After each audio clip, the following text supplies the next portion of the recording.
Hello, hello, and welcome to episode 62 of the Great Canadian Hockey Podcast. I'm James Parisi here with my co-host Aiden Sarah, and you know what? News is a little lighter this week, Aiden. It feels like maybe we don't have I don't know, a 2 hour onslaught of headlines for you, but we still have some entertainment. So first things first, I have to ask my co-host, how are we doing, fella? How's September treating you so far?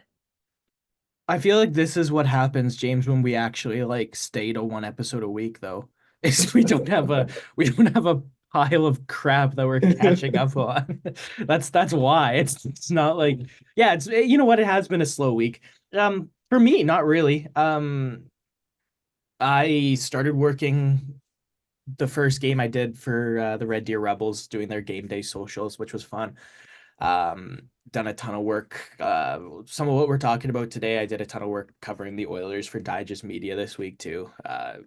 Two pretty long analytical pieces for them. So I've kept myself pretty busy. James, like it feels like I'm back, right? Like I'm in Red Deer. I'm sitting at my desk working. I'm in the groove of being productive, and then maybe by 3 o'clock here in my desk, I start to fall back onto the couch behind me and have a relaxing evening. But most of the time, the productivity's happening first, which is where I need to be. How about you? How are you? What's going on? What's your day today? Life's been pretty good. Earlier this weekend, I went to the Gorge Amphitheater, just next to Quincy, Washington, and man, does that venue ever live up to the hype. I love my live music. I was seeing Everything Always, which is John Summit and Dom Dolla there. They were great. Third time I've seen them together, and they put on one hell of a party. And yeah, that venue is just bonkers. And the drive down there, if you ever do end up going down there, I don't want you taking the I-90. That's a boring long freeway. You're gonna take Highway 2. Highway 2 takes you through all of these tiny little backwater towns, takes you up and down a mountain with a ski resort. So yeah, maybe don't do this in the winter, but I doubt there's gonna be a show with the Gorge in the winter anyway. So yeah, I mean it was just insane. There was this one little town we drove through. I didn't even check the name of it. I just stopped there and grabbed a snack and used an outhouse, but it was all like old-timey German themed. Even their McDonald's and Starbucks were old-timey. The only restaurants I saw just said they sold bratwurst. Like Interesting. I saw a schnitzel stand. That was pretty cool. And there was a store selling lederhosen. And this is just somewhere we're driving through on this mainline highway. So is this a specific town that's clearly very German, or is this area German? Like, did you go to other towns where you found similarly No, it was German? just this. It was like you were stepping into an episode of The Twilight Zone. It And was you have no insane. idea what this town is called? Because that's pretty cool. No, I could probably find it for you. I will find it for you. But yeah, it was a little strange, but super, super cool. And I'm quickly running this outhouse and back because we're kind of behind schedule. And I want to quickly use the washroom because we're halfway through a 6 hour drive. And I'm walking back and I went, you know what? I don't need to save a minute. I'm gonna stop and stare and enjoy this. So yes, my friends had to wait for me for an extra 2 minutes, but I got to take in the aromas of bratwurst and the wonderful old architecture. But yeah, it was pretty damn cool. But yeah, all in all, the gorge, phenomenal. Go there first chance you get. I couldn't recommend it more. Um, yeah, I mean, it was a camping festival, which is like all you can ever really ask for. Made friends with some buddies, saw some friends from Seattle I hadn't seen for a while. Saw a couple friends from Vancouver I hadn't seen in a while, and made a few new friends. Talked to some people who are 35 and have been going to the Gorge for 15 years for random shows. And they're like, yeah, we're married and have two kids now, and we still love to go once in a while. So, yeah, it was pretty cool to see. And in the concert and festival community, it's a pretty iconic landmark. So it was nice to check off the list. Okay, so $1 million question. Yeah. I know it's technically, well, I don't know. Is it summer? It's summer. It's still summer on It still paper. feels summer-ish. Yeah. So summer highlight, is it Coachella or is it the Gorge? Well, What was the Coachella was in April. It doesn't even feel like it was summer yet. Are you Yeah, talking just a 2024 highlight in general? yeah, maybe. I'm more just thinking like to me again, we've talked about this. To me, summer is like the hockey off season, and you went to Okay. Coachella during the hockey off season. So, at least in my head, you did. I know there was maybe still some NHL going on, Yeah, I but mean, it was like right before playoffs started, but whatever. yeah. Well, again, and it's maybe important to establish, man, that like again, we're talking hockey seasons for James and I, man. Sometimes hockey season is like, when am I working, right? Yeah. Like, Yeah. so even though, yeah, the NHL playoffs go into May, like I'm very rarely, if ever, working hockey into May. So Yeah. but yeah. So what was the bigger highlight? And obviously, there's going to be an element of recency bias with the Gorge. So what's You know, what's the it highlight? if I was at the Gorge for 4 nights, this might be a different story. But I got to the Gorge at 4:30 p.m. and we left at I think 5:30 a.m. This was a 13-hour pit stop. So, I mean, it's kind of hard because it felt very rushed, but it's still Coachella because that one concert I saw at the Gorge was probably the second biggest show on the first night of Coachella. So, I mean, while I loved seeing it as its own headline thing and a 3-hour set, that's that's a pretty rare thing you don't get too often. Yeah. Uh, Oh, and listen, I know Coachella's the bigger thing. It was more just what was the cool did the coolness of this supersede the how cool it was to be in Palm Springs for that? okay, I'll differentiate it a little bit here.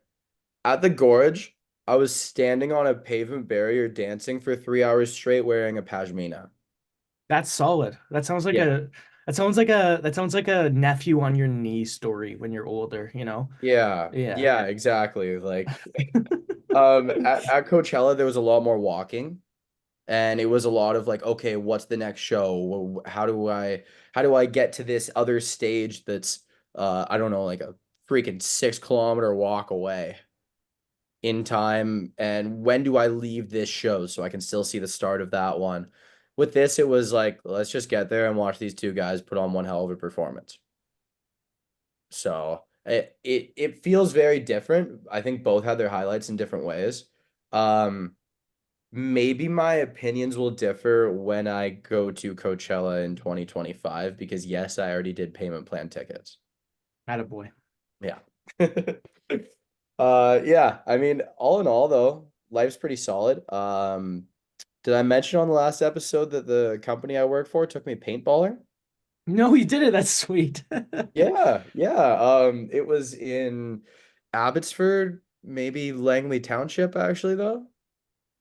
Yeah, I learned very quickly that because the rules are you got to put your hands up after you get shot so that you can walk off and respawn or walk off and be eliminated. Um, there was a few times where like you put your hands up and oh, there's a target, bam. And like I put my hands up because I got shot in the side once. Then I eat 5 shots to the neck. The neck is probably the least protected area. That those ones hurt. Those ones hurt a lot. And my roommate, who's also a coworker of mine, was on the other team, and we were playing a game of capture the flag. And I was camping. I'll admit it. I was camping, guarding our flag. Somebody's got to do it. You got to be in the dirty areas, and that was a dirty area. And he picks up our flag, and I swear I shot him, but he keeps moving. So I don't know. I keep shooting him. And then after, because there's a little food truck there and everyone's having beverages. So after I take a look at him and he has welts just completely up his side. And I look at him, I'm like, dude, I knew I shot you. He's like, yeah, I didn't feel it. It was just pure adrenaline running and grabbing the flag. And yeah, there's no way he didn't feel it. He was covered in welts and bruises. So if anyone listening to this podcast has been paintballing and eaten multiple shots to one specific area, I think they can attest to the fact that must have felt it. So James is airing out his dirty laundry by complaining that his roommate cheated at capture the flag right now. That's where we're at 10 minutes into this podcast. Uh, okay, well, should we finish drying all this out and should we get to the little bits of hockey we've got? Yeah, well, I mean, dude, did we even say we have a massive interview today? Like huge. And it's the title of the episode, so we'll tee it up as we get there. But Ridge Meadows Flames GM Derek Bedard is going to be on the episode right after we talk about, I believe, James, we've got some New Jersey news, some Toronto news, some Edmonton news, and some prospect news. And once we rip through that, we'll have Derek on. So let's start with New Jersey news. Hit me. All right, Aiden. Well, we got the info a couple days ago that Luke Hughes will be out 6 to 8 weeks. I want to say it was a shoulder injury. Upper And body, I know. yeah, we're from what I read, I'm pretty sure shoulder. Yeah. And Aiden, what's with these Hughes brothers and their shoulders? Yeah. Yeah, which is weird because Very for strange. yeah, like I'm gonna say it's a coincidence right now, but I understand where you're coming from. I'll tell you that. Um I need somebody to get on the line with Luke, Jack, and Quinn's dad and just investigate, find out if he's ever had a shoulder injury. What if this is genetic? What if the Hughes brothers are made of weak shoulders? Well, and theoretically, wouldn't Luke have the advantage if they were? Isn't he the tallest one? Yep. He can keep the contact lower in his body than somebody like Quinn, who's basically always taking the contact Hmm. of high. Um, yeah, I kind of think this would have been the start of the season where Luke would have had to have like he would have needed to have established himself as the number one guy in New Jersey and on their power play and whatnot before like now, right? Like in training camp and in preseason and whatnot. Um, but realistically, James for New Jersey, I think their defense is strong enough. And if Dougie Hamilton comes back, I don't think they're gonna miss a lot in an 8 week Luke Hughes absence. What do you think? I mean, New Jersey's defense is just so stacked. I honestly think they're going to be fine. And, you know, if Luke Hughes was going to be out, I kind of like that it's at the start of the season. So Dougie Hamilton can come in and get some reps because he missed, what was it, almost all of last season? You know, he Played, played 20 games, I think. if that. Yeah. Yeah, if that. So him getting some reps early on, I don't mind. It's the kind of thing where yeah, it's gonna suck to not have him there, but that's a jolt they're going to get when he comes back healthy. Like that's something that's pretty quality. Moving away from New Jersey though, I want to talk PTOs a little bit, and we'll land specifically on the one that's probably most intriguing. We've seen a lot of PTOs in the last week or so, just since our last recording. I think some of the notable ones were Jakub Zboril, Michael Hutchinson, Kayla Addison, and Nikolai Kulemin. Well, since then, we've got the Flames signing Tyson Berry to a PTO. Utah signed Kyler Yamamoto to a PTO. Colorado got Pierre-Edouard Bellemare on a PTO. Islanders with Matt Martin. Surprised that wasn't an actual contract, just because of their loyalty to him. But yeah, he'll be at camp and playing in the preseason, trying to get an actual contract. And then the Oilers, Travis Dermott. That one I kind of like for them, to be honest. I don't know. I have a feeling he's a guy who could mesh well there. But lastly, the one I'm most intrigued by, Max Pacioretty, signed a professional tryout contract with the Toronto Maple Leafs. Aiden, do you know why I'm most intrigued by this? Well, James, for me, it's waiting to hear all the Toronto fans that used to just absolutely unload crap on him while he was Montreal's captain. All of a sudden think he's good. That's what I'm waiting for. I want to see what the reception's like because he was not like popular in Toronto when he was on Montreal. I don't think that's your answer, but that is my like when I saw this, I was like, is he gonna like what kind of reception's he gonna get here? Aiden, that is so far from what I was thinking, but that's exactly what I knew you and your Leafs hating self was going to say. Well, and That's exactly what I thought was coming.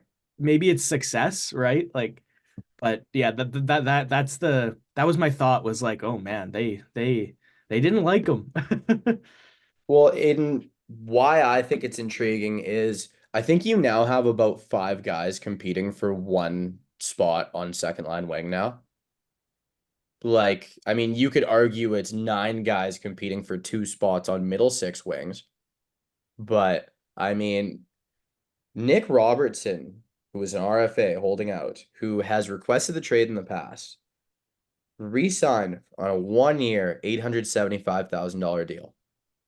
And he's competing for that spot. Max Pacioretty is competing for that spot. Some people are saying Easton Cowan could grab a middle six spot.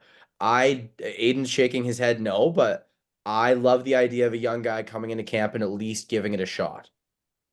It is possible he gives it a shot because I think he's pretty solid.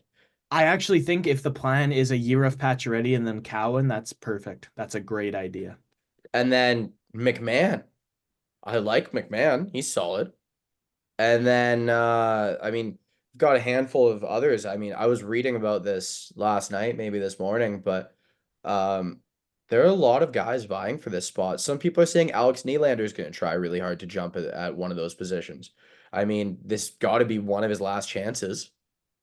So, I mean, some guys have infinite last chances, but I mean, he was a pretty high draft pick. He's a high talented player.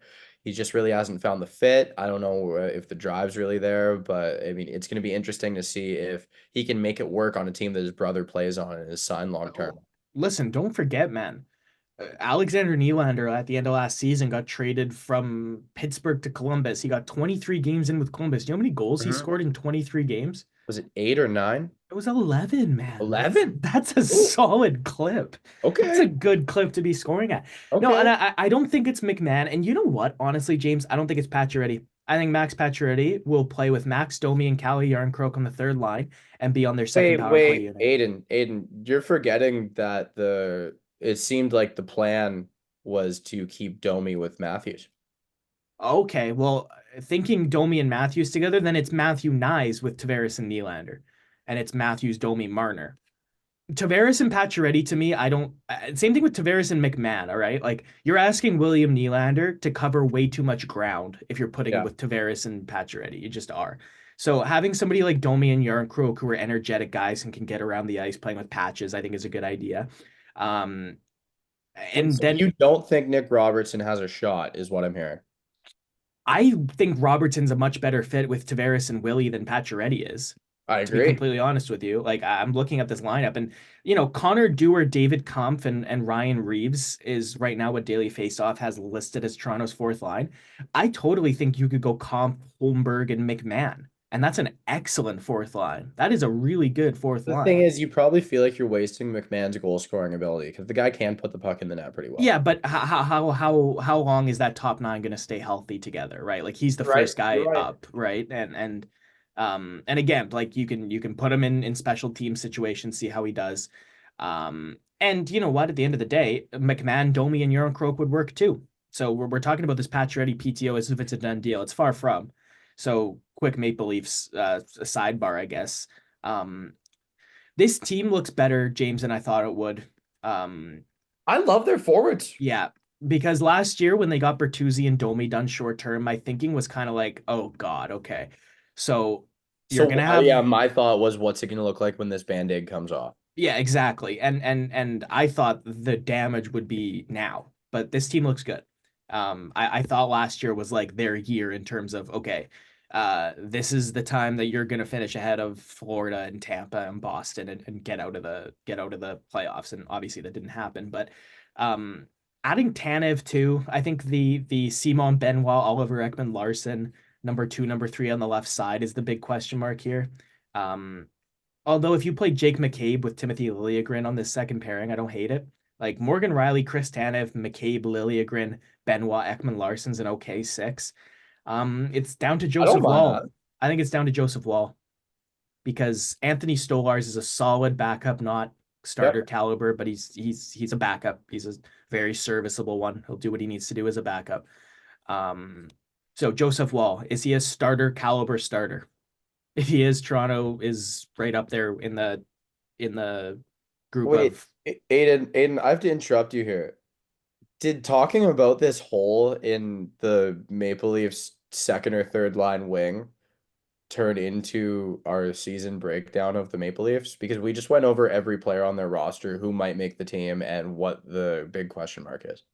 Yeah, no, it did, but and it did because like there were so many options for those spots in Toronto. So when we start ripping through the options, it's a natural progression that we're talking about these line combinations. And for the Leafs, like it's a situation where you're not. It's funny because this team could be the best on paper and they could be first in the Atlantic. But if they play Boston and they play Florida and they get smacked around, they're still going to want to make changes, right? Like we're in a spot right now with Toronto where it doesn't matter how good they actually look. It matters how good they look against the teams they're going to have to beat, right? Um, and I think that's what the big question mark in Toronto is going to be is can they win the big games? We'll stay in Canada, James, because a couple of things coming out of Edmonton. A couple of things I covered on Oilers Digest yesterday too was Evander Kane having sports hernia surgery and Travis Dermott signing on a PTO. You want to start with Kane? What do you think? Yeah, let's take it away with Kane. So the thing with Evander Kane is there have been rumors and reports swirling about his status for quite a while, going back to before the Broberg and Holloway RFA, what do you call it? RFA saga, RFA sequence of events. I don't Sure. know. It was a pretty wild 8 days, it felt like.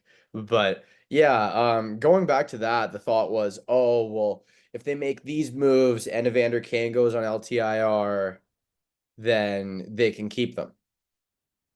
But I mean, there were thoughts at times where it was like, does Kane need to go on a LTIR if this is kind of a fishy situation? Is he gonna want to do that? The guy wants to play, blah blah blah. How hurt actually is he? Well, it seems like we have some clarity on the matter here. So, Aiden, how about you run us through what's wrong with Vander Kane, how long he's gonna be out, projection wise?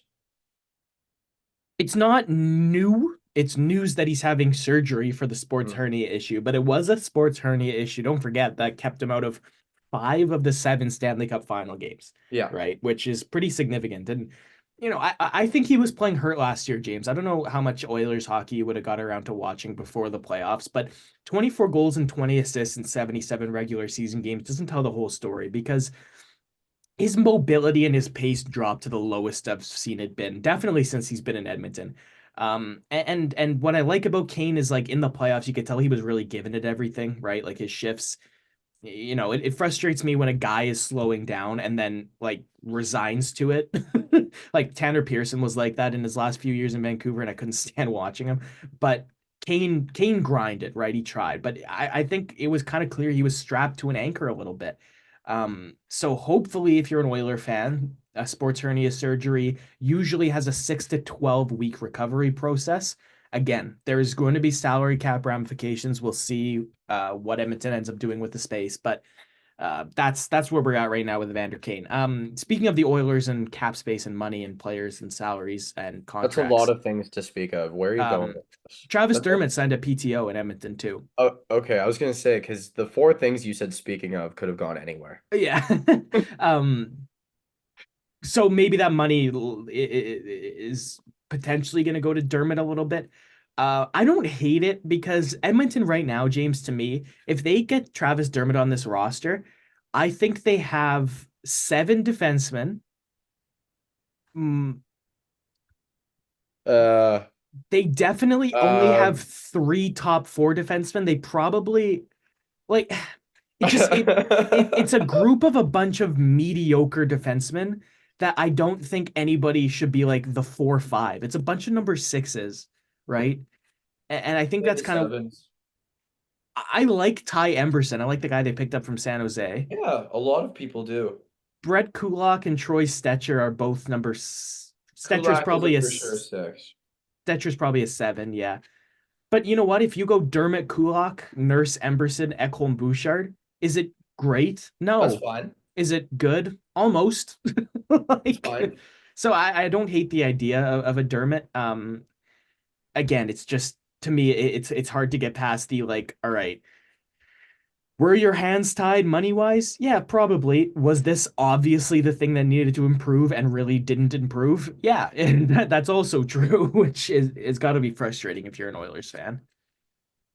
Yeah, I mean, I think we can get out of Oilers Nation for a sec and land on something that used to be Oilers adjacent. And Aiden, neither of us caught this until we started talking, and I was still looking through things that we might be missing. But Adam Larson re-ups with the Seattle Kraken on a 4-year extension.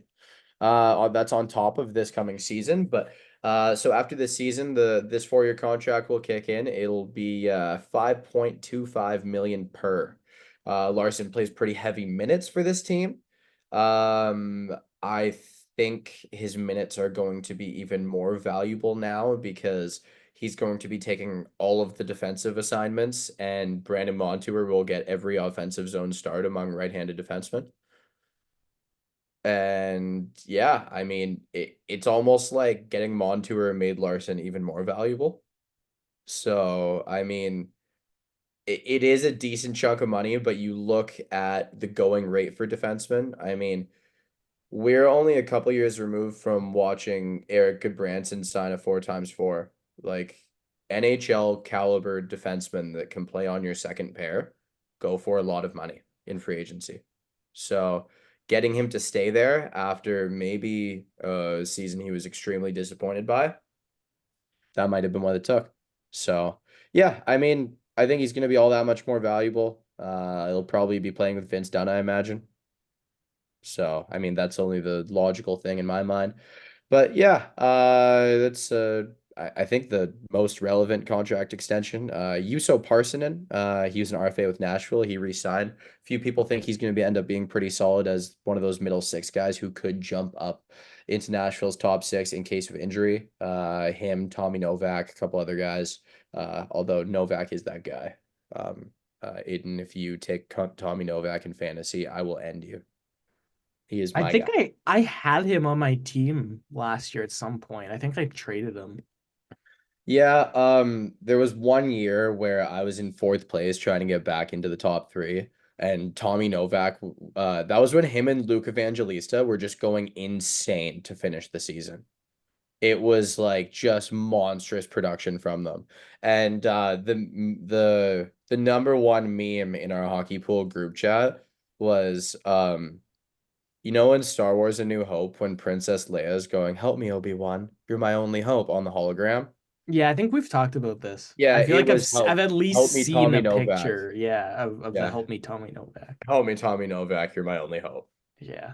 Well, Yeah. Novak, man, his point per game in his career is kind of crazy, especially the Yeah. last couple seasons. So he could easily be a second liner in Minnesota this year for sure, or You in said Nashville. Minnesota. Nashville. He's Yeah. from Minnesota. He's Yeah. yeah. All right, Aiden. Our next topic of conversation. Over the last little bit, I don't know if our listeners know, but the Score is my primary sports app. I find it in every way superior to every other sports app out there. I'm not going to name names just on the off chance I ever get to work for one of the companies that makes these apps. I don't really feel like slandering their news distribution systems. But the Score is my app of choice, and over the last week or so, they have been posting a list of the top 50 NHL affiliated prospects. Now, Aiden, can you confirm you are completely blind to this list and you have no idea what's on there? No, I don't, which is kind of setting us up for an interesting James can read this to me. How much are you gonna give me here? I'm just going to give you the top 10 plus as a bonus, I'll give you number 11 just to like, I don't know, show you what they Okay. kept out of this top 10 because the top 10 got its own article. Okay. And so it felt like, okay, we're leaving this guy out. So number 11 is Alexander Nikishin. Uh, again, I haven't Uh, heard the top 10 though, so I'm reacting as if he's a top 10 prospect because I think he is. for Um, you, he's probably what, like five? he's between 5 and 7, I'd say. Yeah. Yeah. Okay, number 10, Utah draft pick Ty Ginla. That's too high. That's Too high. way too high. Yeah. Number 9, Yaroslav Askarov, new San Jose Sharks goaltender. I like it. I think it's a little high. It's a little high, but I like the optimism. Number 8, Minnesota Wild draft pick Steve Boyum. Okay, so immediately now I gotta ask, like, how many 2024 picks are on this list? Because You can let the article answer that question. yeah, because Iginla and Boyum are both very solid prospects, but it's recency bias that has them here. They're both not top 10 prospects. Like, they're So just when they not. say NHL affiliated prospects, none of these guys have played NHL games other than maybe a handful. Yeah, like I to me, when I hear prospect James, I think it's Calder eligibility. I think that's kind of the standard that a lot of people Yeah, will like they're saying take. NHL affiliated. I don't think any of these guys have played more than 5 games. Yeah, well, and it's NHL affiliated, so it's not like James Hagen's on this list, right? That's the whole Yeah. thing. Is this is like drafted or like signed prospects. Yeah. Number 7, Blue Jackets draft pick, Hayden Lindstrom. Yeah, I mean he's got a very, very high ceiling. I again like 7. I don't know. I don't really think so. But I don't know. I think I probably would have had him at like 10, Yeah, maybe I 11. mean it's not as I think Iginla and Boyum both need to move their way down this list a lot um, before Okay. Lindstrom. Number 6, Canadians draft pick, Demidov. Okay, I mean I saw lists of prospects of But late. now for me, Demidov's too low. Yeah, see, no, I've seen lists of prospects of late where Demidov has been in the top 3. I would probably have him off the top of my head at 4. Oh, so you would have him ahead of number 5, Cutter Gauthier? No, no. Okay. Gautier's my 3, I think, thinking right now. Yeah, I think my Okay. my my top 5 would I'm not gonna spoil the end of it. It would end with like I think it would have to end with Gauthier 3 and then Demidov 4. And then you know Okay. what? It's probably Nikishin 5. Yeah. So you don't have number 4 on this list, Artyom Levshunov, in your top 5. No, he's definitely part of my 5 to 10 group. Okay. Maybe a little bit. Definitely in the 5 to 15 group, but I always think in tiers, right? Where there's like a tier 1 of prospects. And there's a clear tier 1 that Levshinov's not part of. He's in tier 2 for me. That's kind of what I'll say. All right. Well, number 3, I know you're going to disagree with, and I want to say you'll probably have him an 8 on your list. And we keep saying your list like you have a list written down. You don't. This is a This is purely this is hypothetical thing. this is off the noggin, yeah. Yeah. Will Smith. Yeah, I mean it's not horrible to have him at 3. No, Like no, Aiden, I know by the tone of your voice when you don't say yeah, you say yeah, yeah, yeah, I guess. he's probably a top 10 prospect. But again, I'm in terms of this group of Americans, like I talked a lot about how I think Gabe Perreault is the guy that, is benefiting from playing with two better players. I kind of think, James, that Ryan Leonard might be the guy that's the real deal here out of these Boston College Eagles guys, this line of Perreault, Smith, and him. So again, it's the thing that I think with all of these guys where I want to see them play without each other. It playing with the same two line mates, James, is act it's I I'm so not understating how like different it is and how different it's going to be for Smith to play with San Jose. So to me, it's he's in my top 10. 3 is way too high. But I have a funny feeling that Ryan Leonard ends up being the best of that group. Okay, number 2, Matvey Michkov. Yeah, number 1 and 2 were a toss up for me. It's the two obvious guys of number 1 is who Well, it yeah, should be. number 1 is obviously Celebrini. Yeah. I think I have Michkov over Celebrini. Yeah, I could see that. Michkov's gonna have a better year for sure. I think he's gonna win the Yeah, Calder for but he's sure. older. Yeah. Okay, off the top of my head, Danila Yurov should be closer to this list. I don't know where he's at. Oh, Um, he's actually quite high. oh Uh, yeah, that's pretty good. they have him at so okay, just gonna rattle these off. Number 12, Anton Salayev. Number Oh, that's way 13, too high. I know. They really like tall guys on this list. Number 13, Sam Dickinson. Well, it's Number tall guys and it's 2024 picks. Dickinson's another 2024 pick. Okay, Like, I do understand the logic behind 2024 picks because they haven't had enough time since they were drafted to give us doubts yet. okay, hold on a sec. Sorry. I just need there's two guys that just kind of popped into my head here that need to be in the top 10. Logan Stankoven and Rucker McGroarty are both top 10 guys to me. But Stankoven's already played a decent amount of NHL time. Okay, again, to my in my head, he's Calder eligible. I'd have him right there with Gauthier probably. I think Askarov has played the most games in this list. Yeah. Okay. Okay. Yeah, Okay, so if there's no Stankoven, then which is whatever. two. Yeah, Yeah.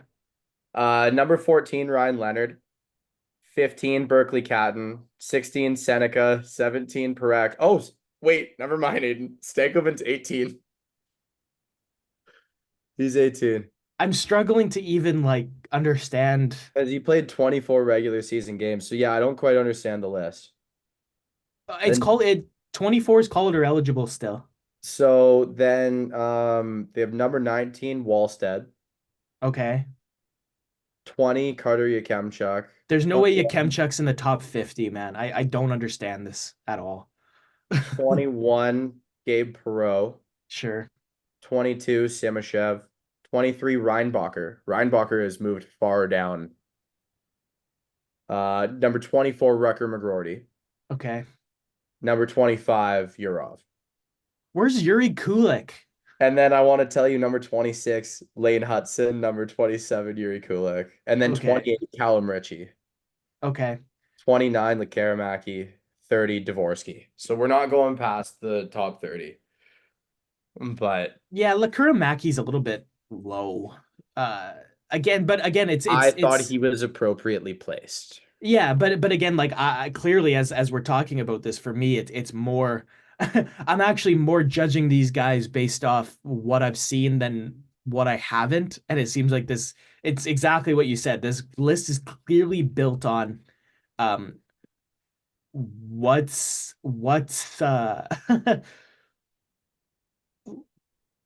They haven't taken a step back since they were drafted yet. yeah, They like were drafted a couple months ago. what's the least amount of negative we can find with Yeah. these players, right? Because Lakuramaki, you're right. At his worst, he's clearly not like he's at Lakuramaki's worst, he's been far from a blue chip guy. Yeah. That's the truth. But at his best, he's got 50 goal upside. Oh, I mean, well, Sam Reinhart just scored 50 goals, right? Okay, Like okay. we But saw. the list of 50 goal scorers is pretty short. No, I know, and that's a he's gonna pop off a season because he's gonna get fed by whoever, right? Like it doesn't matter.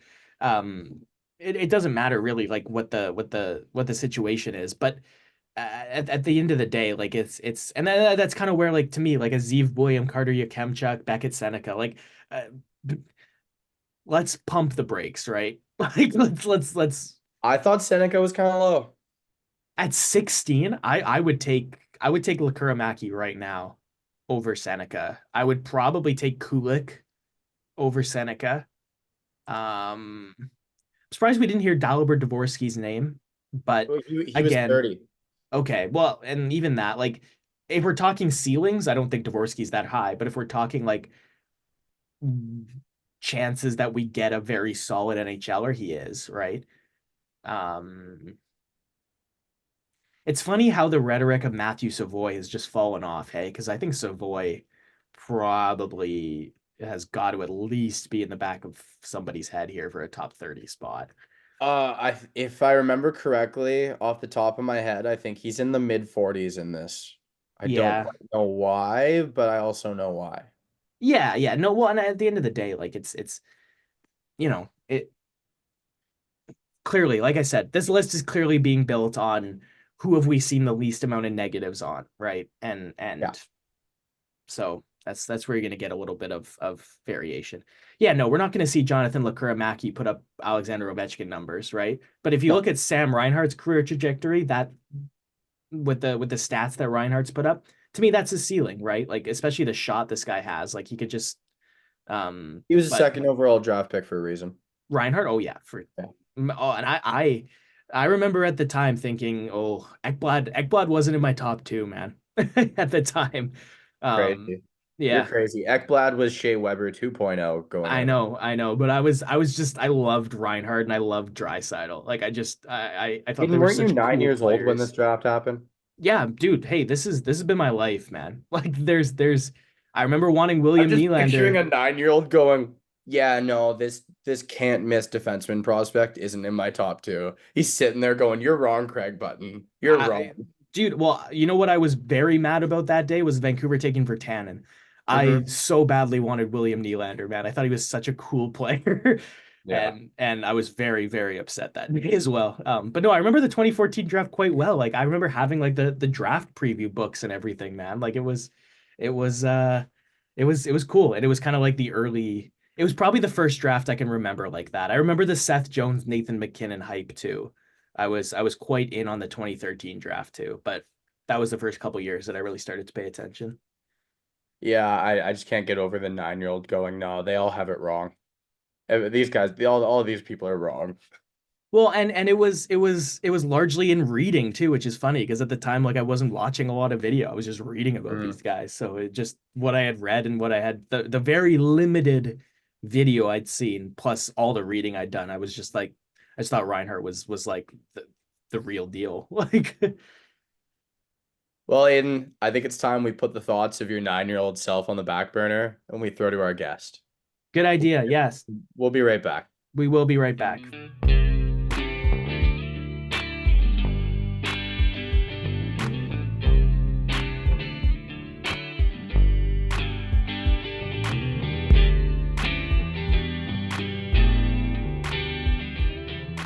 All right, we are joined now by Ridge Meadows Flames general manager Derek Bedard. He has a little bit of a close relationship with our good friend Aiden Sarah. I know Aiden said nothing but great things about him over the course of our time BCIT together, over our working relationship together. But Derek, now that you're here, how are you doing? Hey, James, doing well, thanks. Nice to meet you. Aiden, good to see you, buddy. Course, Derek. Yeah, a big week for some junior hockey news, but we'll get to that after. I do obviously want to give all our listeners an insight. So you're the general manager of the Ridge Meadows Flames right now. That's obviously where you and I got acquainted. So tell me how you came to this point in your hockey career, right? Because so many of our listeners at this point, the guests we have these very kind of unorthodox paths to the end goal of working in hockey. So I just love to hear about yours. Yeah, sure. So, I mean, definitely was not a prolific hockey player. Just played my minor hockey in Ridge Meadows here. Played through right through till juvenile, AAA. After that, started, the coach of the juvenile team. I was a leader on the team, and he asked me if I would want to consider getting into coaching. And I obviously really enjoyed playing, and our juvie program was pretty strong. We lost a gold medal provincial game, and that was probably a little bit of a burr in my saddle to still stick around in hockey. And so obviously jumped into coaching juvenile. Coach that I think my first year would have been like 2009-10, and obviously didn't really know much of anything about coaching, and was kind of trial by error. And then from there, just me and Fergie, who ran the juvenile program, Derek Ferguson, we built a pretty good program there. And I guess it would have been probably 2014. Jamie Facette, who was running the Flames at the time, reached out to me and asked if I wanted to come to their spring camp and would consider coaching. And I mean, I wasn't quite sure. I mean, the team was kind of underwhelming from a competitive standpoint, and went to the camp, enjoyed it, and really appreciated just the competitive seriousness from that to juvenile, and that kind of was the launching pad into the Flames. And and then I guess it would have been 2018, spring of 2018. We lost the finals to the Delta Ice Hawks, and at that point, Jamie took a new opportunity Valley West Giants in what was then the Major Midget League, now the BC Elite Hockey League, and our team was kind of looking for a general manager, and I threw my hat in the ring, kind of looking for a different challenge to take more of a macro approach to hockey versus the day-to-day slog of coaching. And since then, since that, I guess this will be coming in my 7th season as general manager of the team, and it's been those early years were a lot of you kind of the young yipper snapper that thinks she knows everything, and a lot of hard lessons learned early on. And that being said, though, it's been great to change the culture, and the sustained success that we've had the last 3 seasons and culminating with a championship last year was definitely special. And it's very proud of the work that's been going on here for sure.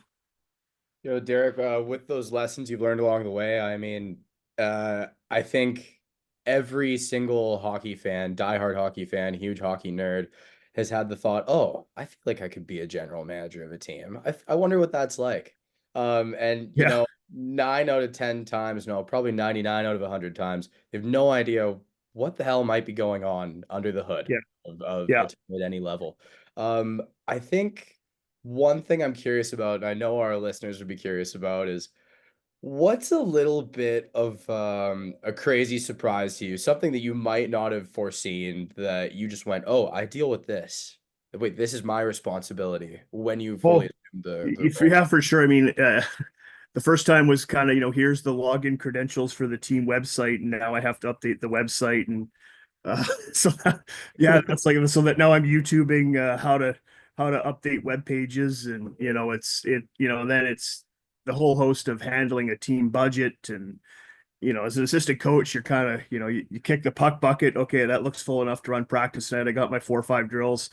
So and then it's game nights. It's you're doing everything. It's you're checking in with the owner, the volunteers, and your other staff members, and making sure that all the jerseys are organized, and then there's the building out of a roster, and affiliate players, and then trades and signings and community outreach and the newspaper calling you, and it's there's league meetings, there's a whole host of things that doing the laundry after games, like there's just a lot of stuff that happens at the grassroots level of junior hockey. And it was definitely a change where it was like, holy smokes, this is going to take a little more time than I thought. Like I said, literally as assistant coach, sometimes you just kick the puck bucket and water bottles look full and let's go run a practice. And it's definitely, and again, but not to obviously belittle the work that assistant coaches do. That's just got to be a little bit facetious, obviously, but it's just you want your coaches to coach, and when you manage, it's much more macro, and everything has your name stamped to it. So speaking of having your name stamped to it, Derek, the last few years have man, your resume's grown like crazy, and the PGHL champion on it, the PGHL Executive of the Year on it, and obviously it culminated last year. No matter what what would have happened before, it culminated last year with beating Richmond in the final of the PGHL Championship Series. So I want you to tell me just about this team that you built, and kind of obviously when you're in that final, having lost the same series the previous year, it feels like you've got all the baggage in the world, right? And so tell me what it felt like to finally clear that hurdle, and just the whole process of getting there. Yeah, I mean, it's cloud 9 euphoria. It's, I mean, even going back the year before, I think it was your last year at the team, when we had that group of 01s, that I truly thought that team was going to be the team. And unfortunately, you can't control outcomes, and playoffs are a beast. And, we really did have an off week there, and full credit to Langley. They were a spectacular club that, went on a run to go on and win the whole thing. And it was, it kind of was it was a great learning lesson in that, like I said, you can't control outcomes. And ultimately, I feel like our job is to assemble a team that is in a position to knock on a door and then kick it down every year. And I mean, I think the last 3 years, our record, I think we have the most wins, the best winning percentage, 2 trips to the finals, most kids promoted to other junior A or CHL programs, and collegiate alumni. So it's been and it's a lot of work, and ownership has permitted us to basically run with every idea we have. And our director of hockey ops and Blaine and I do everything in consult together, and our coaching staff led by Brent Hughes, that played 10 years in the NHL, is we have kind of a full off ice package that then gets to work on ice, and definitely, winning that final game against Richmond was unbelievable. I'll never forget that third goal going in, and our assistant GM Dave Griffith turned to me and says, he goes, well, Bean, you finally got your ring.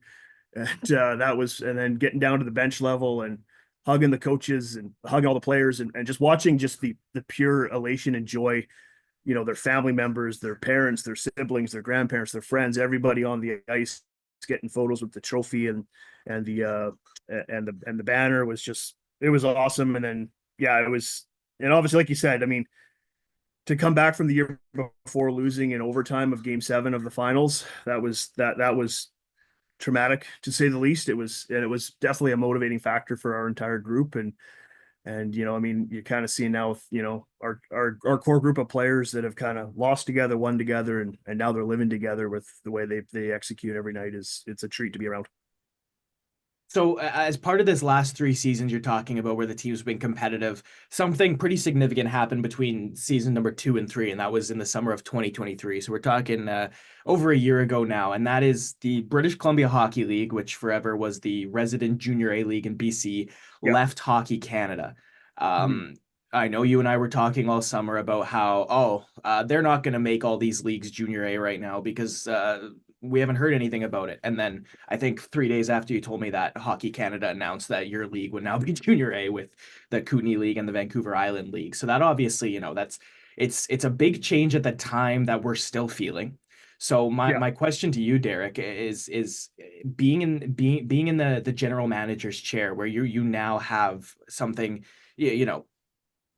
significantly different, because before you're in the junior B level where you're trying to funnel players up to junior A. You're trying to, ideally, hopefully, there's some PGHL players that are going to go to the WHL, but I don't think it happened in the 3 years that I was working in the PGHL, save for one player because of the shortened COVID season. But Mhm. Yeah. big asterisk on that.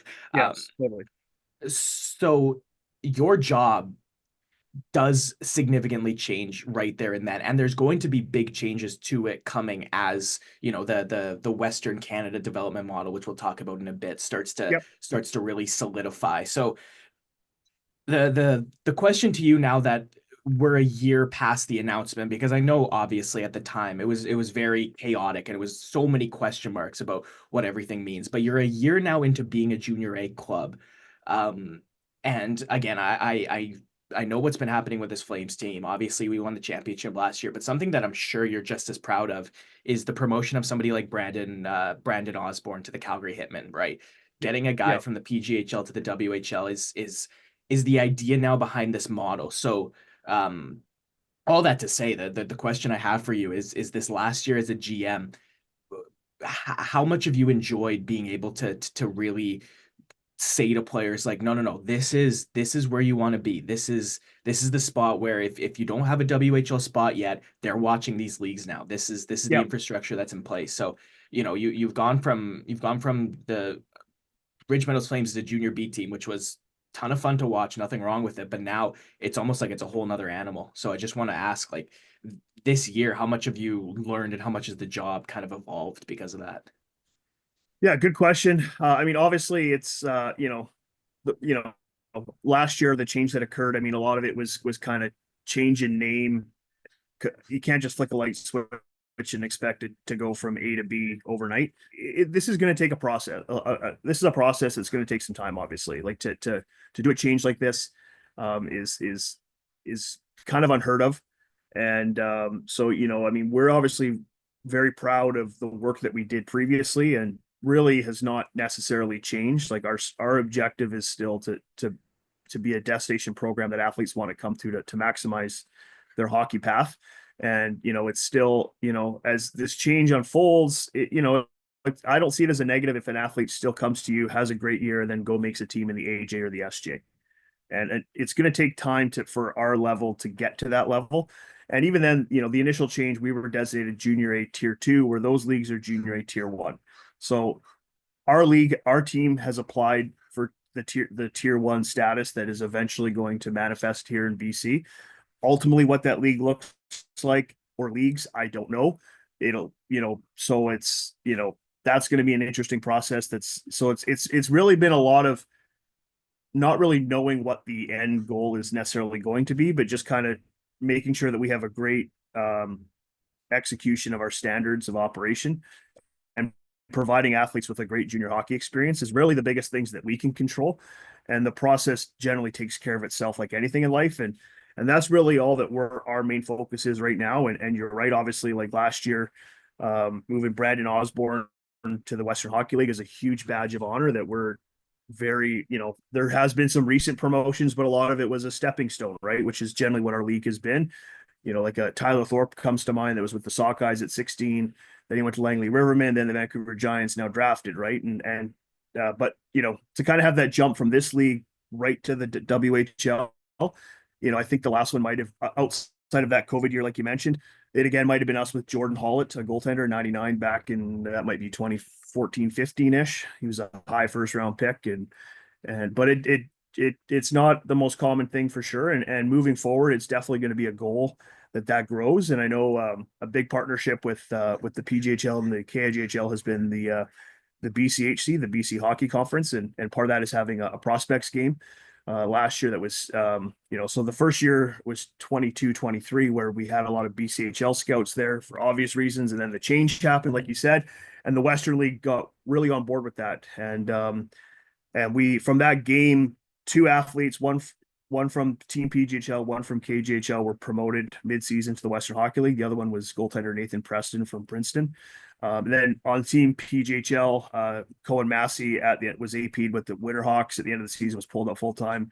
Obviously, right now, he's still at their training camp going through that process, because the Western League, with players with the Western League, it's a little bit of a longer, drawn-out process. So, and part of that, Osborne was first seen at the first prospects game when the Calgary Hitmen had a scout at that game. And that's where the kind of first point of contact was made. And then obviously last year he had an interesting case study. He went to the BCHL to Cowichan, never got into any games, returned back to us. And then I think that was that would have been before Christmas, he was promoted. So it was very, very special to see. And it demonstrates that, there is upward mobility coming to this league at good programs, and that's what it's really all about. Well, and that's the goal moving forward with the Western Canadian development model that's been put into place by Hockey Canada. And again, we'll preface this with, we're speaking strictly from hypothesizing based on our experiences, right? Like, this is Derek, James, and I. We might work in hockey, but at the end of the day, what's in the future for Hockey Canada is very, very much not known by us. Yeah, and even the Western Development Model, it is a pilot project. It's a month into it, and there's a lot of moving pieces behind the scenes, and the red tape line that we're still getting updates on regularly. So it is a lot of living in real time with a big change. So I kind of said that to preface the question, Derek, of just asking you. So with the position you're in, being able to now see that, the plan for your organization and the plan for your league is to be part of this. And James and I have talked about this on the podcast already, but I'll let you kind of explain both what the Western Canada model is and how your team and your league is going to fit into it, and the potential ramifications that are going to come from this. Yeah, for sure. So I think first and foremost, it's a great partnership that it gets all the branches on the same page. And the reality is, part of it is there is kind of, hockey has a pyramid, and in the development model, obviously the Western Hockey League is the top of the Hockey Canada model. And basically what this is doing is not just BC, but the other branches, we're following the Western Hockey League rule book. Obviously there's some things we aren't following, which is like the fighting policy. Also some of the, in-house, the WHL rulebook has certain things about like video review and some technical things that obviously are not really able for not just our league, but also AJ, SJ, and MJ teams to pull off. But a lot of it is just kind of getting everybody in alignment that, part of it is playing to their rules, older players 18 and above getting to wear the half shields again, or sorry, half visors, I should say. So it's really, by playing with the rules, it's going to help obviously athletes that play at our level that want to get there, they're going to get that experience of what the rule book and how the play occurs. Because there are different rules, like for instance, a hit from behind is a 2 minute penalty. It's not two in a game. Head contact is a 2 minute minor, not two plus a game. Every penalty can either be 2, 4, or 5 in a game, depending on degree of impact. Other than a puck being in the crease, you can kick a goal in. So there's a lot of different intricacies. Puck over the glass is a penalty now, back again. So there's a lot of different things that we're, and the best thing is, like I said, we're mirroring what they're doing. And ultimately, if that's what it's really all about. And again, helping prepare athletes is whatever the next level is doing, we should be doing. And that's a great stepping stone for an athlete's path. Okay, so speaking of next level, we have some more news here that is gonna, because of the fact that now the Ridge Meadows Flames, the PGHL, as well as Manitoba, Saskatchewan, everybody's under this model where the WHL, as you said, is the top of it. We've gotten news this week that Braxton Whitehead, who is a WHLer for the Regina Pats, has verbally committed to play for Arizona State University, NCAA Division I. James and I have talked about this on the podcast before, but just for some context, at the age of 15, most of the time, it's whenever your second year of Bantam is, you're drafted into the WHL if you're good enough. It's not called the Bantam draft anymore. It's the U15 draft, but it happens. And we're talking like this is a 14-round draft, all right? Like everybody and their cousins getting drafted here. So, so many players now are affiliated with WHL teams. Well, what used to happen before is they would play their 15-year-old year and then they go to their WHL camp at 16. And if they were good enough to make the WHL, their coach would say, no, stay with us. And then they play 2 games and then they wouldn't be able to play up to the pace. And then they'd drop down to a junior A level. But guess what? Those 2 games they played in the WHL completely eliminates their NCAA Division I eligibility. And that might not sound like a big deal, but that's where the competitive hockey is. That's where the money is scholarships wise, massively. And that's where you want to be if you're not making it to the NHL in terms of like a North American kid who still wants to develop. So a choice a kid makes to play 2 games at 16 this entire time has managed to wipe out eligibility. But what Braxton Whitehead has done is he's interpreted a lawsuit that happened with the NCAA where a former OHL player challenged the CHL rule, and he won the lawsuit. So the hope is that Braxton Whitehead will be allowed to compete in the NCAA, and that will set the precedent for WHLers to be able to go. So, Derek, the first thought I had when I saw this was, again, thrilled for the kids because at the end of the day, having a life-altering decision that you need to make at 16 that you might not even really understand the ramifications of, that's crazy. It's crazy. Yeah. But when I saw this, my first thought after the WHL thing was kind of to you, Derek, and to the leagues that are in your position right now. Because before it was the junior A, you had to go to the BCHL or the AJHL or the USHL in the States to get those NCAA spots. And even that was a tough decision to make at 16. But what I love here is if Braxton Whitehead is allowed to play for ASU and WHLers indeed are allowed to go to the NCAA, the options for these kids are now wide open. At 16, you can choose to play anywhere and your doors stay open. So in the position you're in, Derek, where you're even, like potentially even talking about this time next year, you're going to have players in these WHL camps that get cut. Okay, so now a player's in BC and they have a couple options now. They got cut from a WHL team. They can go play in the BCHL, maybe go try out. But again, because of what the BCHL did last summer, the door closes right there as well. If you play a couple games in the BCHL and then they cut you, correct me if I'm wrong, Derek, you need to reapply into Hockey Canada, correct? Yeah, so September 30th is kind of the cutoff point. And then beyond that, there is a reinstatement policy to get back into Hockey Canada. But at the same time, I know some leagues, ours being one of them, has taken a position that if you do play past that deadline, you're not going to be permitted to play in our league, even if you get Hockey Canada approval. So, yeah, I mean, there is a way back, but again, how quickly that moves, it's, you could be looking at a December, January. At that point, the season's 2/3 over, right? So Derek, then the question I'm asking is you're in the position right now where you're going to have players, again, maybe not this year because um again, we're slowly moving towards WHL, NCAA, the restrictions being lifted. But if that ends up being the case, you're going to be in a position next year, and it's not just you, it's you and everybody else in the PGHL and everybody else in the Kootenay League, where all of a sudden these players getting cut from these WHL camps, the best spot for them to go might be your league, might be your team, might be the Kootenay League, because again, the idea is these WHL teams are watching them. So it's not a farm system. There's not official affiliations, but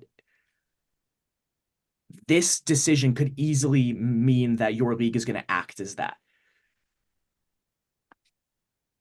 I almost get giddy thinking about the quality of hockey that is going to be in these leagues if that ends up being the case. So I wanted to ask you, from your perspective, like if you get an influx of players who now have NCAA Division One aspirations still, or we're talking again, the WHL still has a 20-year-old limit, so a player comes to play for you as a 20-year-old. Like, how much better could this hockey get? Because that's what I'm super excited about, is seeing the local community grassroots hockey just get stronger and stronger and stronger.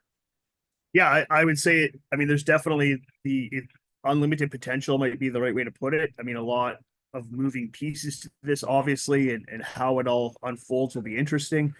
I definitely profess that I'm not 100% expert on all rules and regulations related to NCAA and these types of things. But that being said, it seems odd to me that, like, you can still play in the USHL and go up to play NCAA hockey, when the same thing, you're going to have NHL draft picks playing USHL hockey, just like you are in the CHL. And I know the CHL, there is a stipend that I don't think exceeds $600 a month. That, even if every day you got a Tim Hortons sandwich and an ice cap and a chopped leaf salad, that's $30 right there. You're out of $600 in 20 days. So it's not like that's a huge thing. And if you look at, like, the Canuck draft pick, Tom Willander, he played 2 games in the Swedish Hockey League at one point, and he's allowed to play for BU. So it would seem to me there's a lot of contradictions for CHL athletes versus other athletes that I'm assuming this is going to be a big part of the discussion of how to open that up. And the NCAA hockey's big business too, right? They're going to want best available athletes to them.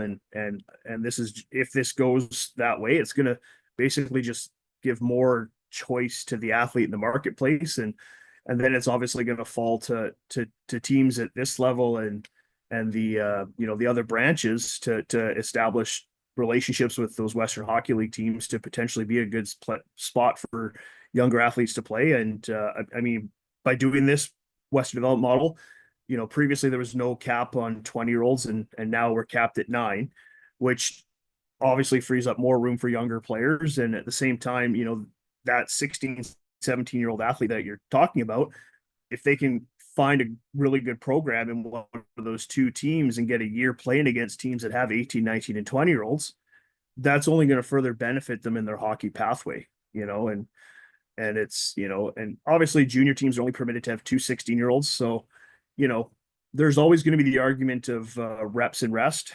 Obviously junior teams carry larger rosters than U18 programs. And, so in a U18 program, they don't have scratches. Everybody plays every game. And so, there's no silver bullet to this. Everybody's hockey journey is unique to themselves, and what may be right for one athlete is not going to be right for another. One program is no better, every program shouldn't be fighting with other programs. We're all in this to advance athletes and give them the great experience. And I think, for certain athletes, that 17-year-old season, it probably would be more beneficial to play in a strong junior program. But for some kids, that they still benefit from another year of U18 hockey to play the high minute reps and all situations play. And it's a I wish there was more of an easy answer to who's definitely ready and who's definitely not ready to make the jump. But if you're in that Western Hockey League ballpark, I think if you can find a really good junior program, that's a benefit. And, long term with this change, maybe they will allow provincial transfers easier than they did in years past. So let's say if a team in Alberta drafts a kid from Vancouver and, for his 17-year-old year, maybe he can go move to a team closer to, Red Deer or Calgary, or Edmonton for that matter, to play junior A there and be much closer. Because again, if you're a Western Hockey League team and you have this, it's expensive to fly a kid out for a weekend to call him up versus if he was right in the backyard, right? So how this evolves over time is going to be very interesting to see. But I think at the end of the day, it should lead to more choice in the marketplace for the athlete and their families. Just kind of piggybacking off what you said, and it's not a question, it's just a little bit of added context. The players I know who get NCAA Division I spots, the conversations I have with them the next off season are almost always the same, because that school wants the player to go play close to them. Not because they're going to call them up to play college hockey in the middle of the season, but just because the coach wants to be able to go watch this player play. If you're committing a player to a Division I program, or if you've drafted them to the WHL, you've got an investment in this player. You're invested in his development, and you obviously want him to be a good piece to your team. So, I know players in Alberta who end up going to play in the States in the USHL or the NAHL because the coach of their Division I program is saying to them, I know the coach of this USHL team. I know he's got a spot in the top 6 for you. I want you to go play there. Yep. You and the AJ is uncertainty, right? So just kind of adding to what you said about the WHL thing, like that, it might not even be we want to call you up. It might more even so be a oh, I know this coach, or I want to be able to drive down on a Sunday and keep a tab on you, right? Yeah, I would agree with that. I mean, definitely, like it's definitely two different things. Obviously, like, I mean, the reality is the NCAA. There's only one team in the Pacific Time Zone, ASU, in a Div 1 level, right? And there's none in the Div 3 level. They're all northeastern seaboard to New York, and then the Great Lakes and Midwest, right? So I would think over time there's going to be more expansion into the Pacific Time Zone. Obviously, with now we having an NHL team in Seattle, you have Vegas, the California teams. It's getting a larger footprint, and it'll be interesting to see if over time, do those Pacific Time Zone programs that they have a lot of teams that play, ACHA, do they make a jump up? And I was kind of doing some fact checking before coming on here, and there's been 7 expansion programs into Div 1 since 2020. That's a pretty big jump. And then the previous 8 years was just 2. So there is a growth in the demand, and how that manifests over time will be interesting to track. But I mean, it would be great to see more programs in the Pacific Time Zone other than just ASU. And from a financial standpoint, it would be easier on their travel component too to have closer rivals to play, right? So it's definitely more isolated in the great states, Midwest and the Northeast, and so it would be, like I said, I think it'd be great to see more programs get established in the Pacific Time Zone. But again, I don't really know how that pathway works for it's not easy to let alone run a program, let alone start one from scratch and make that jump. So, but I'm sure it's big business at the NCAA. It's multi-billion dollars. So it's over time, I'm sure it's only going to continue to grow and look for new growth opportunities. Derek, I'm not sure how much you listen to our podcast. Whenever James and I are wrapping to the end of one, the idea starts to creep in that we should be asking each other trivia questions. And working for the Ridge Meadows Flames, James, we did this Olympic quiz with the players, and then Derek did it too. And the idea was Derek was going to compete against them, but then he wiped the floor with all of them, so we had to just edit him in at the end, like a final boss round level thing, because it wouldn't have been entertaining him just wiping all his players throughout like a 15-minute quiz episode. So James, I'll pass the mic to you, because it's just you and I snapping trivia questions back and forth. Derek, give James a topic. What topic of trivia can he hit you with for us to wrap this interview? Because I know you're just as much a hockey nerd as we are. Do you want to go 2010 Olympics to start? Sure. Yeah. I was pretty young then and had a lot of fun during the 2010 Olympics. So I'll see what I can remember off the top of my head. But yeah, let's go for it. All right. Right off the bat, two games between Canada and the United States. Could you tell me the scores of those two games? Isn't it like 5-2 USA in the first game, and was it a 3-2 gold medal game? Yeah. Yeah, I'm pretty sure we're right on the money there. It Aiden, was, you care to- Broder played against the US in the first game and then lost the net to Luongo. yeah, it was 5-3 in that first game. 5-3. And yeah, oh man, Marty Brodeur, I'm man, watching at like my friend Ian Rennie's house for what that's worth, just on Douglas there you Avenue. go. The gold medal game, my buddy Daryl Spinder's place just over by Westview. So Okay, Aiden, I'll yeah, hit Aiden, want you. to give him a next one? Yeah, I'll hit you with one more 2010 one to wrap there because it's one of my favorite, random pieces of trivia from that tournament. Leading point scorer, who was it? the Jonathan Taze. For Canada, it was. Oh, So wasn't I'll for let the, oh, you. it'd be Dimitra then for the tournament. Yeah, Pavel Yeah, Demitra. he was unbelievable in that tournament. Gave us a good scare in the semis, I think it was against them. Yes, yeah. I was at the Molson Canadian Hockey House watching that game, and I bought a $400 commemorative Olympic hockey stick that has sat in the corner rec room for the last 14 years. I hope it's gone up in value. It's got to go up on the wall. Yeah, Like, yeah. it's I'm it's scared it gotta. would fall and get a ding on it for all the money I wasted on that thing. So Yeah, that puppy needs to be on display of some kind. But yeah, Derek, before we let you go, there's one thing that I have to ask you about. A lot of the time before we hit record and before Aiden and I hop on Zoom, I usually wander around my house cleaning, just kind of getting my head in the right spot. And then once I've run out of stuff to clean for a minute, I usually just sit there and do a quick 15-minute Google on everything to do with who we're about to talk to. And in my random searching and rabbit holes, I found that assistant coach of the Ridge Meadows Flames is Mike Legg. yep, yep.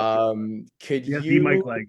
yeah, could you tell us a little bit about Mike Legg and how he ended up working for the team? For sure. Just kind of the way the world works that he lives 2 minutes away from our ice rink, lives in Maple Ridge. And he was so this I guess his first season with us would have been 2018-19. And the year prior, he helped coach another one of our staff members, Bobby Vermette, the Ridge Meadows Bantam A1 team. And they qualified for the Bantam Provincials, which was the first time since funny enough, a teammate of his at Michigan, Brendan Morrison, led a Maple Ridge team to the provincials. So that off season, we had some meetings with Mike, and we wanted to bring him into the fold. He's extremely busy guy. He's a firefighter with Burnaby Fire. He also he coaches the midget A1 team here in Maple Ridge. He coaches his son as well. Plus, he does a lot of lead development for how he pulls off each day. I'm not quite sure, but he's one of the nicest people that I know.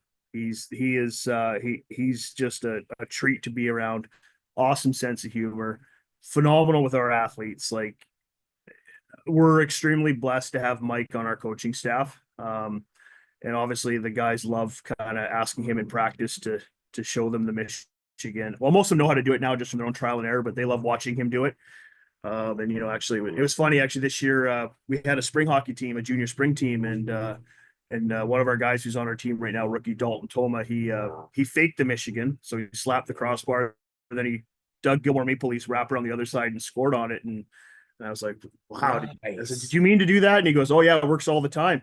And I was like, wow, there we go. So we're seeing an evolution to the Michigan and yeah, but it's funny. I getting to know Mike over the years, and he's one of the most humble people you'll ever meet. He doesn't brag about his hockey career, which obviously they won a national championship Michigan. And I was just interesting, years ago I remember having a discussion with him once over a beer and said, Mike, I know everyone probably thinks your Michigan goal was your all-time favorite goal. I said, but I'm gonna guess it's not. And he goes, oh, you're right, what do you think it is? Is the game tying goal in the national championship winning game was his favorite goal. So, but yeah, no, he's a great guy. And then like I said, we're blessed with their coaching staff. Obviously, Brent, our head coach, played 10 years in the NHL. We have another gentleman that we've just hired, Jason Phillips, played 8 years in Germany, went to a couple Canucks camps. Then Daryl Tumber and Martin Hack are local guys that are great with the kids. And we got a pretty high bar of people that we kind of want work around this organization, which I think is another testament to our ownership group. And it's a pretty special place to play here. We're doing some pretty cool things, and the athletes are the big benefits. I love to hear it. And you know what? That being a huge nerd with everything to do with the sport, that one little Mike Leg fact about the game time goal in the actual final, that I like that. That gave me the hockey chills. I like Yeah, that a lot. yeah. When I was, like I said, about the time when I first get to know him and kind of doing some digging on him, and I was like, and then as I kind of got to meet him, I'm like, you know what, I had the hunch that I feel like that goal probably means more to him than that one. That, but obviously both are pretty special in his books. Mm. It's a pretty impressive to have a couple options there. Yeah, no kidding. Great couple choices to be picking from if you're Yes, picking your without favorite goal of your question. career. Yeah.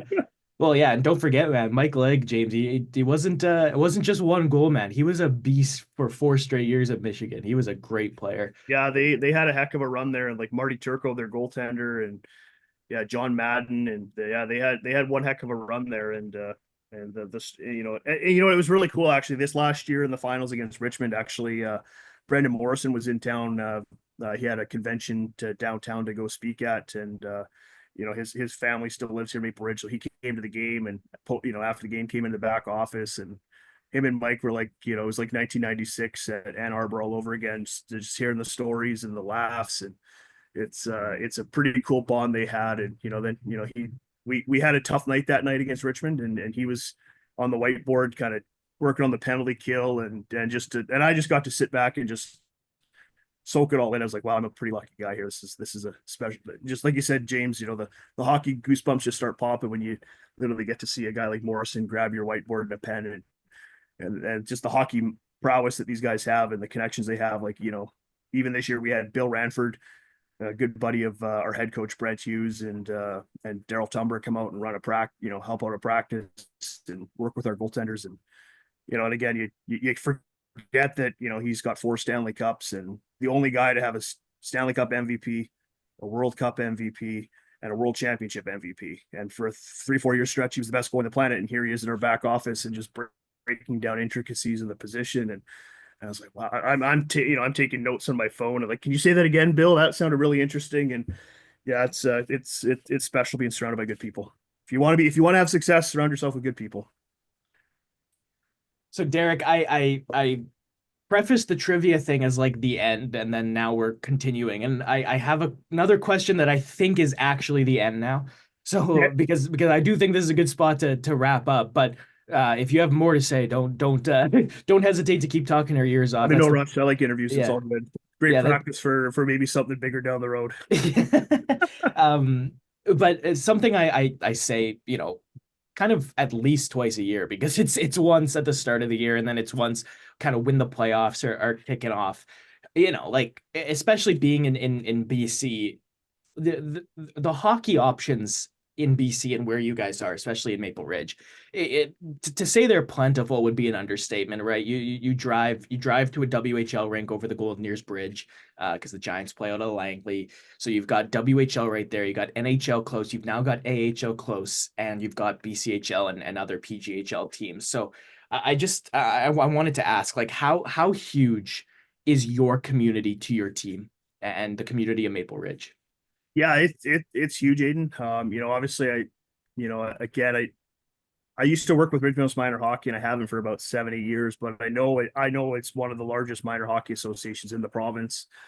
Probably flirting with 70 teams, I'm gonna guess, and it's definitely a hockey community. And we have great fans. Like in the finals last year, like Game 6 against Richmond. I mean, we had like a full house at Cam Neely. There was probably 1,500 plus people at that game, which was just pinching yourself, and then to win that game. And I can still hear the crowd cheering sometimes. It was just so much fun. But you're right. I mean, there are challenges. I mean, let's not kid ourselves here. The Western Hockey League and the AHL with the Abbey Canucks, they're weekend leagues. So I don't want to torture myself, so I don't pull the schedule to see how many Friday night conflicts there are with the Vancouver Giants or the Abbey Canucks. I'm sure there's lots. And I mean, obviously, from their price point and the experience of professional versus Western League, it's a competitive landscape. And but I mean, we embrace it. Like, it's great for the people around here to have a lot of options. And the reality is, with cost of living right now, like for a lot of families, it may not be feasible to make a night out and go to Vancouver and go to a Canucks game. And parking's probably $50 for an event now, and you get in the door, and it's probably 500 people that line up at Costco to get a $1.50 hot dog and a pop because it's 10 times that inside. So I get it with people like, if you got young kids and you go to an Abbey Canucks game or a Giants game, it's gonna feel from their standpoint no different than going to a Canucks game. I totally understand that, and we're fortunate to have so much hockey here. I mean, it's great. I mean, even when I have a Saturday night, a rare Saturday night where there's no hockey, then sometimes I go to those games because it's just I'm a fan of the game. So it's great to have it here, and it is a hockey hotbed, but it's definitely a very competitive marketplace in terms of support. But we have great support, and it's like I said, I mean the fan support we've had in the playoffs, especially having deep runs the last number of years, like even against Delta the year prior, we had sold out crowds for the finals, and this year sold out crowds. So it's really fun playing in front of a packed barn, that's for sure. All right, Derek, you got 2024, 2025 kicking off. I don't need to ask you what the goal is because I already know it's a second straight ring next to the one you got last year. So I'll wrap the interview by saying thank you so much for hopping on and giving us so much information. Obviously, exciting times for you, exciting times for hockey in BC. Hey, yeah, no, I appreciate Aiden and James. It was great to meet you. And I mean, I have caught some of the shows over the last little bit here, and I definitely enjoy it. And anytime you want to pull me on to talk anything, I'm always game to find time for it. It's fun stuff. Thank you very much, Derek. It's been a pleasure, and I really look forward to the next one. Awesome. Okay, thanks, boys. Appreciate it.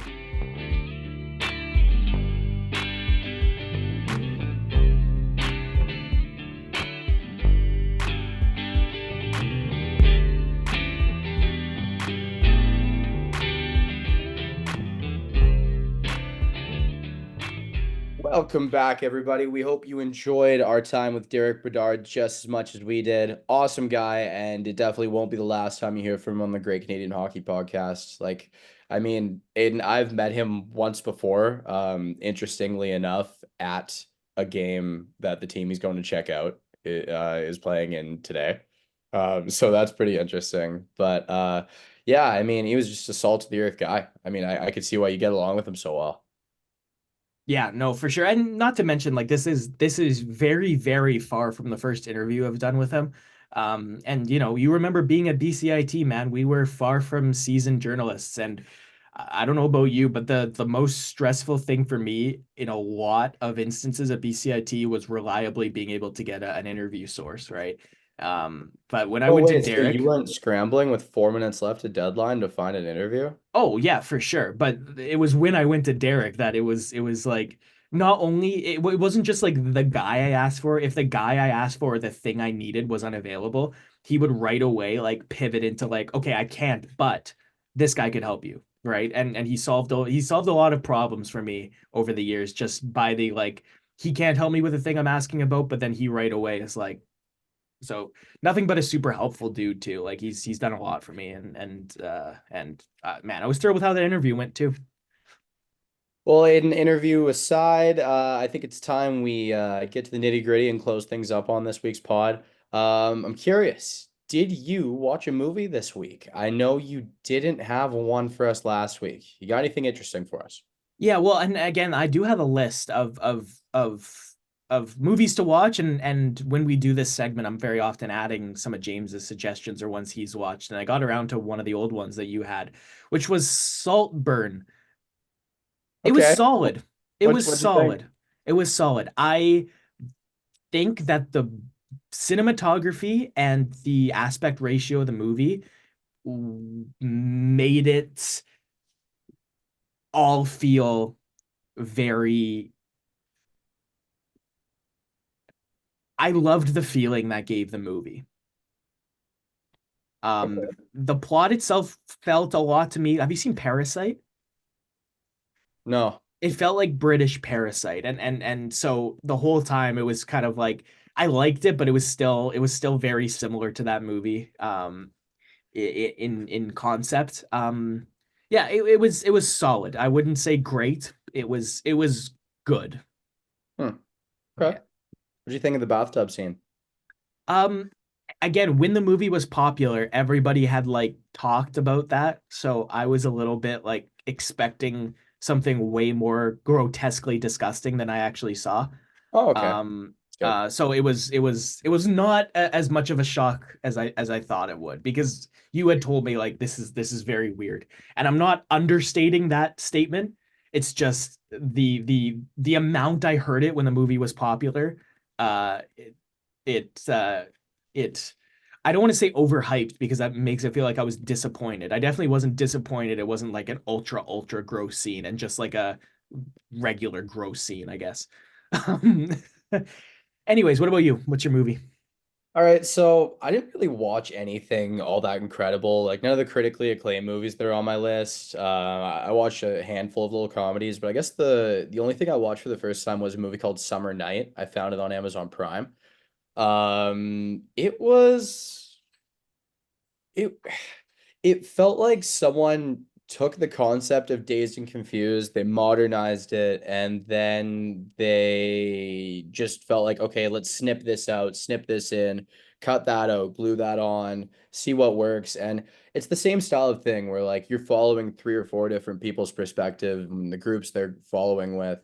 And then it continues on until all of them are at this same party or concert that they do or do not make it to.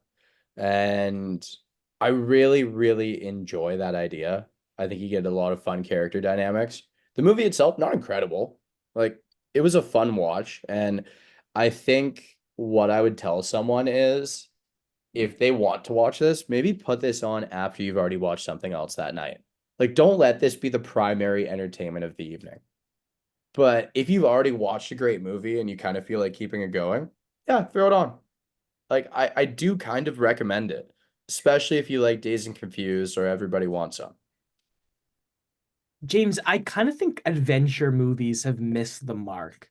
Like what you're describing Oh is yeah. is the vibe that I want from an adventure movie. And I feel like adventure movies all take themselves super seriously, and like the stakes are always way too high to actually like care. Hmm. Um, um, like the one I'm thinking of, and I know it was based on a video game, so it's not like the movie creators are to blame here, but like the Tom Holland Mark Wahlberg Uncharted movie to me is like the Okay, coin, I like that movie. I but do. it's the quintessential thing I'm talking about, where even if you have a good one, like I don't want to watch four movies like that, where I would totally watch a bunch of, like more like, at the end of the day, they're it's a character study movie where Yeah. it's these characters going on the adventure that you're caring about, rather than A, the end goal, um or B, like the stakes of it, right? Like the Hmm. oh, we have to do this or else. Like when that pops up in a movie, it takes me out of it, right? Yeah, yeah, I know exactly what you mean. I will say they are making a second one of those Uncharted movies, and I am happy to see that that's coming. Yeah, I mean, again, it the answer to the is this sequel necessary question, it lies in its quality, right? So we'll see.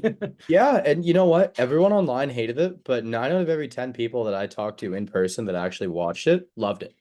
It was, yeah, and I would not say close to I loved it, but it was far from like a detestable movie. It was a Yeah, like very, there are movies you like a hell of a lot less that have gotten sequels in the last couple years. yeah. Well, and not to mention, like, if Holland and Wahlberg are on board, like at the end of the day, that's enough star power. It's gonna make it money at least, right? So it's not. You can at least have that feather in the cap.